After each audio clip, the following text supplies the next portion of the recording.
कांग्रेस नेता दिग्विजय सिंह का विवादित बयान सामने आया है। दिग्विजय सिंह ने पीएम मोदी पर विवादास्पद बयान दिया है। कांग्रेस नेता राहुल गांधी की शक्ति पर टिप्पणी पर दिग्विजय सिंह ने यह कहा है कि शक्ति दो तरह की होती है, एक असुर शक्ति, दूसरी देव शक्ति। दिग्विजय सिंह के मुताबिक असुर शक्ति पीएम मोदी की सरकार में मौजूद है। राहुल गांधी ने जिस शक्ति की बात कही थी वो असुर शक्ति थी और उन्हें न्याय की उम्मीद थी। तो बड़ी खबर इस वक्त की आपको बता रहे हैं, दिग्विजय सिंह राहुल गांधी के बयान के ऊपर उन्होंने जो टिप्पणी की है वो बेहद विवादास्पद है। उन्होंने कहा है कि शक्ति दो तरह की होती है, एक देव शक्ति, दूसरी असुर शक्ति, और पीएम मोदी की सरकार में असुर शक्ति मौजूद है। न्याय की उम्मीद थी राहुल गांधी को।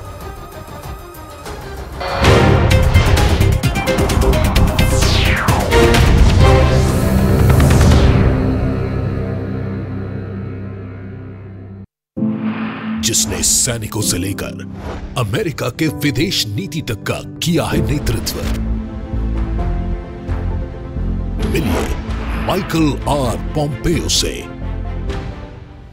क्या है अंतर्राष्ट्रीय सहयोग और आर्थिक विकास पर उनकी राय? दुनिया के मंच पर भारत उदय के बारे में क्या सोचते हैं पॉम्पेयो? ड्रीम स्पोर्ट्स प्रस्तुत करते हैं news 18 rising Bharat summit in partnership with Hindustan times 19 और 20 मार्च।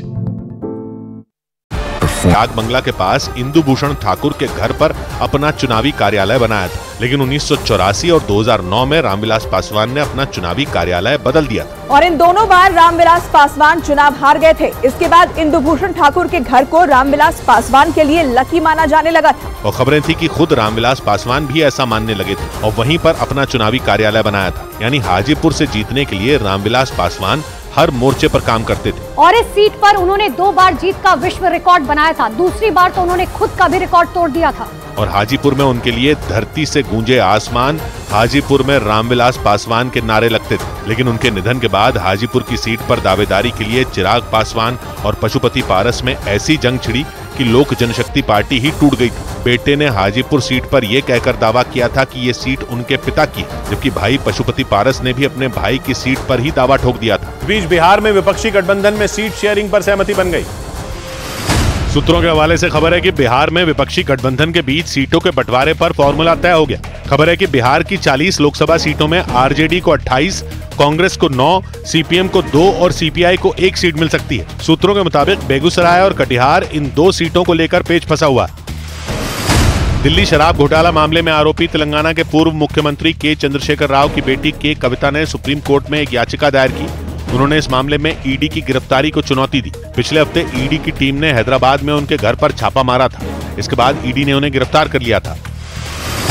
सूत्रों के हवाले से खबर है कि दिल्ली शराब घोटाला मामले में के कविता के साथ दिल्ली के मुख्यमंत्री अरविंद केजरीवाल का भी नाम जुड़ गया है। सूत्रों के मुताबिक ईडी ने आरोप लगाया कि नई आबकारी नीति से लाभ उठाने के लिए के कविता ने मुख्यमंत्री अरविंद केजरीवाल और मनीष सिसोदिया के साथ मिलकर साजिश रची थी। आरोप है कि नई आबकारी नीति से निजी लाभ पाने के लिए आम आदमी पार्टी के नेताओं को 100 करोड़ रुपए पहुंचाए गए थे। इधर पुलिस सूत्रों के मुताबिक पार्टियों में सांपों का जहर मंगवाने के मामले में एल्विश यादव ने अपना गुनाह कबूल कर लिया।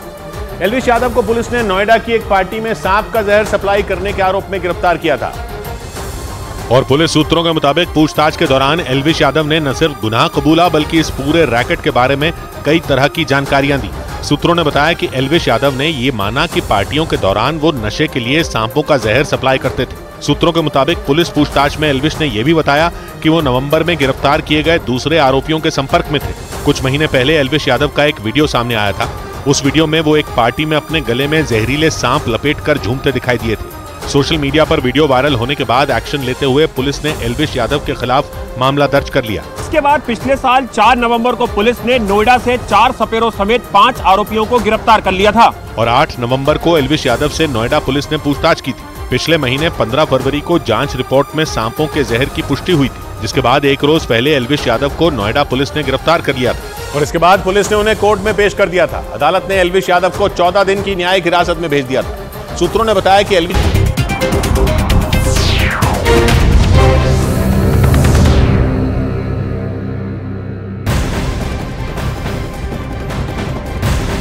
और बड़ी खबर, दिल्ली आबकारी घोटाले में दिल्ली के सीएम अरविंद केजरीवाल का नाम भी अब जुड़ गया है। ईडी ने अपनी जांच में बड़ा पर्दाफाश करते हुए तेलंगाना के पूर्व सीएम केसीआर की बेटी के कविता के साथ केजरीवाल का नाम भी जोड़ दिया है। ईडी ने के कविता और केजरीवाल समेत आम आदमी पार्टी के कई नेताओं पर मिलकर साजिश रचने का आरोप लगाया है।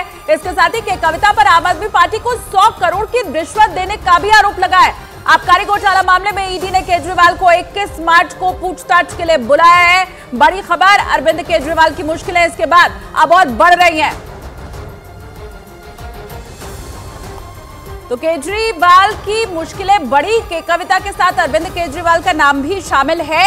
इसके अलावा के कविता के ऊपर आम आदमी पार्टी को 100 करोड़ की रिश्वत देने का भी आरोप लगा है। तो अब आबकारी घोटाला मामले में दिल्ली के मुख्यमंत्री अरविंद केजरीवाल का नाम जुड़ चुका है। ये बड़ा पर्दाफाश ईडी ने अपनी जांच में किया है, जबकि तेलंगाना के पूर्व सीएम केसीआर की बेटी के कविता और उनके साथ केजरीवाल का नाम जोड़ दिया गया है। इसके अलावा भी आम आदमी पार्टी के कई ऐसे नेता हैं जिनके ऊपर आरोप ये लग रहा है कि सब मिले हुए थे और मिलकर के ही ये जो आबकारी घोटाला है उसे अंजाम दिया गया।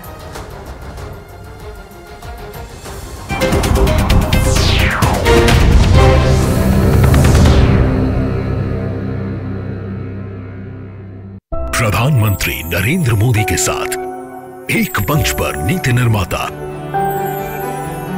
दुनिया भर से आए समाज में बदलाव लाने वाले प्रतिनिधि और एजेंडा निर्धारक शामिल होंगे एक बड़ी चर्चा में।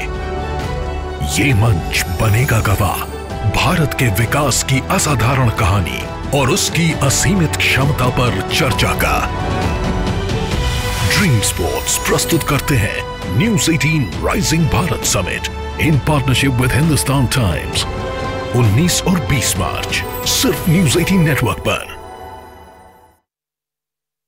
आपको जो धाराएं लगाई गई उनमें दोषी पाए जाने पर उन्हें 1, 2 या 5 साल की सजा नहीं होगी, बल्कि 20 साल तक उन्हें सलाखों के पीछे रहना पड़ सकता है। मतलब यह कि पार्टियों में नशे के लिए सांपों का जहर सप्लाई करने वाले एल्विश यादव की मुश्किलें बढ़ सकती हैं, क्योंकि नोएडा पुलिस ने उनके खिलाफ नशीला पदार्थ सप्लाई करने पर लगने वाली धाराओं के साथ जंगली जीवों पर अत्याचार पर लगने वाली गंभीर धाराएं लगा दी। एल्विश यादव पर वाइल्ड लाइफ प्रोटेक्शन एक्ट के तहत मामला दर्ज किया गया। इस एक्ट के तहत जहरीले सांपों समेत 43 जंगली जीवों को शामिल किया गया और इन जंगली जीवों की सुरक्षा के साथ खिलवाड़ करने वाले या उन पर अत्याचार करने वालों के लिए 3 से 7 साल की सजा का प्रावधान किया गया। और सूत्रों के मुताबिक एल्विश यादव पर लगी दोनों धाराएं उनके लिए बहुत बड़ी मुसीबत बन सकती हैं, क्योंकि कानून के जानकारों के मुताबिक एल्विश यादव पर लगी सभी धाराओं में दोषी पाए जाने पर उन्हें 20 साल जेल की सजा हो सकती है। इतना ही नहीं, उन पर जुर्माना भी लगाया जा सकता है। सांपों का जहर सप्लाई करने के आरोप में जेल में बंद एल्विश यादव को जमानत मिलने में भी मुश्किलें आ सकती हैं।